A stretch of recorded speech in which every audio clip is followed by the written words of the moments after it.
Salut tout le monde, j'espère que vous allez bien. Ça y est, les vacances sont plus ou moins terminées. Du moins, on arrive à la fin de l'été et c'est la période où on se dit non, c'est déjà fini. Je profite donc de cette période pour vous donner mes 5 conseils qui m'ont aidé professionnellement et je les donne à mon petit frère et je me suis rendu compte que ce sont des conseils qu'on n'entend pas énormément ou du moins on n'insiste pas assez. Si vous connaissez un peu mon parcours, vous savez aussi que j'ai été RH. Du coup, j'ai été de l'autre côté de la chaise, c'est-à-dire jeune diplômée à la recherche d'emploi qui ne sait rien du monde du travail. Et ensuite, travailler, évoluer et aussi être de l'autre côté de la chaise et recruter des personnes et avoir des attentes bien précises. Et les expériences de la vie ont fait que j'ai trouvé mes petits secrets qui m'aident et pourquoi pas les partager avec vous aujourd'hui. Premièrement, orientez votre parcours par rapport à ce que vous aimez faire. Je pense que c'est quelque chose qui se dit assez souvent quand même, mais au moins dans la stratégie des choix d'emploi, de quand même se dire où est-ce que j'ai envie d'aller au final et de commencer de cette manière-là. Je pense essentiellement au petit job ou au premier job où on essaye un peu d'avoir quelque chose pour avoir quelque chose. Et là, je suis pas forcément d'accord parce que, notamment en tant qu'étudiant, parce que c'est ce que j'avais fait, en tant qu'étudiant, on a l'option de plein de jobs d'étudiants. Et ce que moi j'avais fait, c'est que j'ai choisi Ikea. Donc ceux qui savent, j'ai travaillé au Ikea en caisse. Et au lieu de faire la caisse dans un supermarché ou dans un autre, ou travailler au McDo, ce sont des superbes jobs d'étudiants parce que les horaires sont justement flexibles. Par contre, personnellement, c'est pas ce qui me convenait parce que j'avais dans l'idéal ou dans la vision de travailler dans une grande entreprise.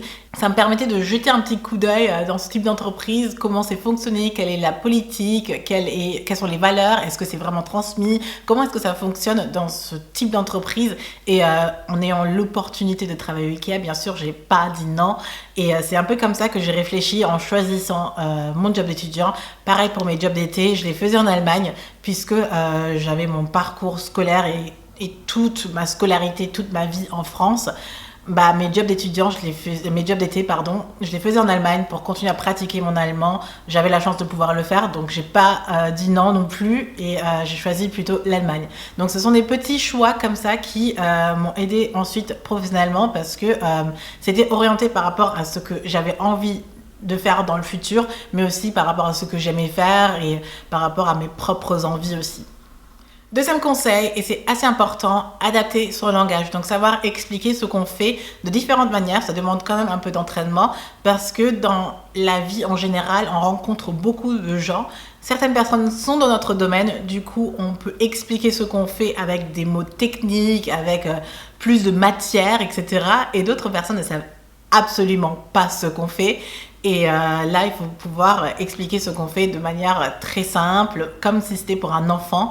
Et quand vous savez adapter votre langage comme ça, franchement, c'est une mine d'or parce que vous allez rester à l'esprit d'une personne, peu importe que ce soit une RH, ne pensez pas seulement qu'expliquer ce que vous faites et uniquement pour un entretien d'embauche parce que en général, je rencontre parfois des personnes et ils me disent, je lui demande, alors, qu'est-ce que tu fais dans la vie? Et ils me parlent de l'entreprise. Et je dis, j'ai demandé ce que toi tu fais dans la vie. Et en fait, quand on vous pose cette question, expliquez ce que vous faites en fait. Dites, je suis responsable commercial, ok. Si ça se trouve, il y a des personnes qui savent pas ce que c'est être responsable commercial. Donc, expliquez ce que c'est, ce que ça implique, etc. Parce que en discutant et en échangeant de cette manière, ça va permettre de vous ouvrir des portes parce que les gens savent ce que vous faites. Et la prochaine fois qu'ils vont avoir une situation ou entendre quelqu'un parler de trucs commerciaux, ils vont se dire tiens, il y a un tel que j'ai rencontré qui fait exactement ça, il pourra peut-être vous aider et ainsi de suite. Franchement, adapter son langage c'est clé et je ne dirai jamais assez parce que personnellement j'en ai marre d'entendre des personnes répondre par ce que fait l'entreprise et ce que fait l'équipe quand on leur demande ce que eux font. Troisième conseil, et là je suis souvent méchante, mais les personnes qui disent oui mais j'ai pas les relations, ça me... Arrêtez de vous plaindre et allez networker. Networker, c'est pas forcément aller dans un endroit, se vendre, etc. Mais simplement être ouvert, discuter avec des personnes, rencontrer d'autres personnes. Et c'est comme ça que vous créez votre réseau. Et c'est comme ça aussi que vous obtenez vos relations. Restez là à se dire, oui, moi je connais pas les personnes, etc. Moi non plus. Mon père est un salarié normal. Il connaît pas le chef de l'entreprise non plus. Ma mère est mère au foyer, donc vous savez de maison que personnellement, moi Shirley, je connais pas le monde entier professionnellement, donc j'ai pas le réseau de ouf, mais je me le suis construit en fait. C'est encore une fois resté à l'esprit des gens que j'avais abordé dans le deuxième point. Quand on sait ce que vous faites et qu'on voit l'opportunité, on se dit ah bah tiens, j'ai quelqu'un et hop, ça marche comme ça. Personnellement, je ne vois aucun mal à networker, à avoir son réseau, à être précis par rapport à ce qu'on fait, à être gentil et à aider d'autres personnes, parce qu'en aidant d'autres personnes, vous allez être aidé aussi. Et c'est un travail en groupe, c'est être gentil et c'est pas profiter des autres personnes. En fait, c'est tout simplement être cool, ouvert, communicatif. Et quand c'est fait de bon cœur et surtout bien fait, rien ne devrait aller à votre encontre.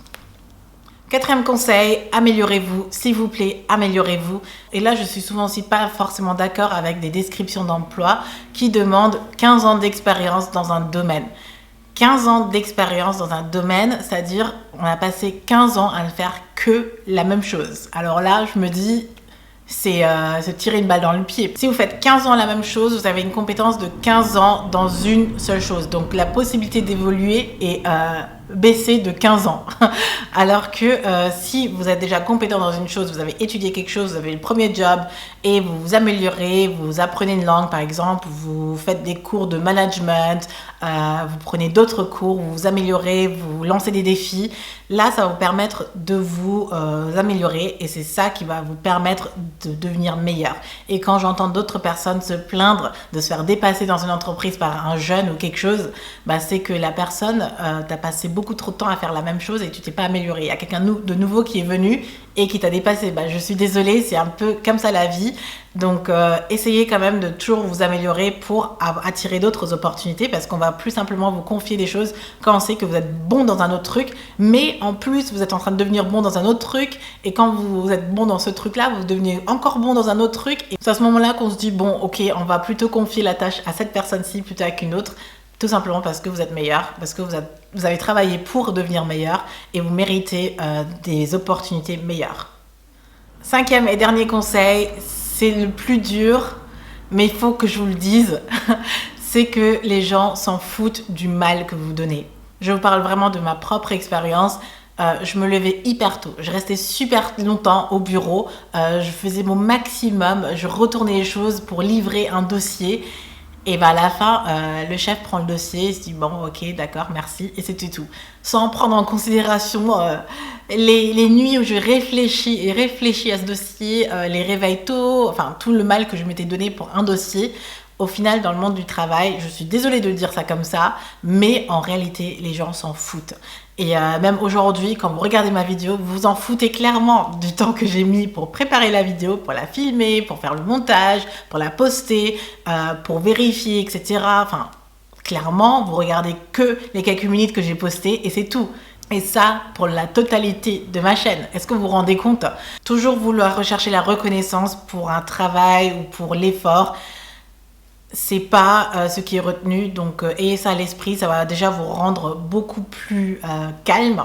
C'est quelque chose que j'ai vite appris et que j'ai gardé à l'esprit pour m'endurcir personnellement parce que c'est quelque chose qui me rendait mais complètement... ça m'a dévastée. Quand j'ai commencé à travailler, que je me rendais compte que je donnais tous mes efforts et qu'au final, personne ne voyait ce que je faisais. J'ai dû passer outre ça et aujourd'hui ça va beaucoup mieux et je me prends pas trop la tête quand quelque chose ne plaît pas à quelqu'un ou quand personne ne reconnaît ce que j'ai fait, c'est pas grave, moi-même je sais et toi-même tu sais ce que tu as fait et c'est le plus important. Voilà, c'était mes 5 conseils qui m'ont beaucoup aidé professionnellement et j'ai aussi un bonus pour vous, surtout pour toutes les femmes noires, pour toutes les femmes un peu différentes, celles qui parlent pas la langue, celles qui ont plus de difficultés. Quand on est différent, on doit fournir encore plus d'efforts. C'est ce que ma mère m'a appris déjà à l'école et j'ai toujours fonctionné de cette manière-là, c'est que ce que certaines personnes faisaient, moi je devais faire le double pour compenser. Tout simplement parce que j'avais toujours à l'esprit, ok, je suis une femme noire, donc je dois me prouver encore plus que je suis compétente, que je sais faire les choses et que je suis meilleure encore. Enfin, personnellement, moi je suis quelqu'un qui vise toujours le plus haut, donc c'est ce qui me booste. Mais c'est la réalité aussi, c'est que surtout lorsqu'on est noir ou étranger, il faut se donner encore plus de mal pour réussir une autre personne. Mais ça ne devrait pas aussi être un poids pour vous. Au contraire, ça doit être une force parce que justement, lorsque vous donnez encore plus d'efforts, si vous faites 2 fois plus qu'une personne, vous êtes 2 fois plus fort. Et ça n'a pas de prix, c'est toute la fierté. Et encore un dernier bonus du bonus. Allez, après ça, j'arrête. Mais en tout cas, surtout si vous êtes femme noire ou étrangère ou différente, tout court, vous représentez aussi la femme noire, la femme différente, l'étrangère dans le travail.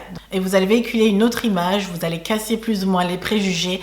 Et je fonctionne beaucoup comme ça aussi, c'est que je me donne beaucoup de mal pour moi professionnellement, mais aussi pour représenter toutes les autres femmes noires, dans mon cas, parce que si quelqu'un d'autre le voit, il va se dire « Ah bah tiens !»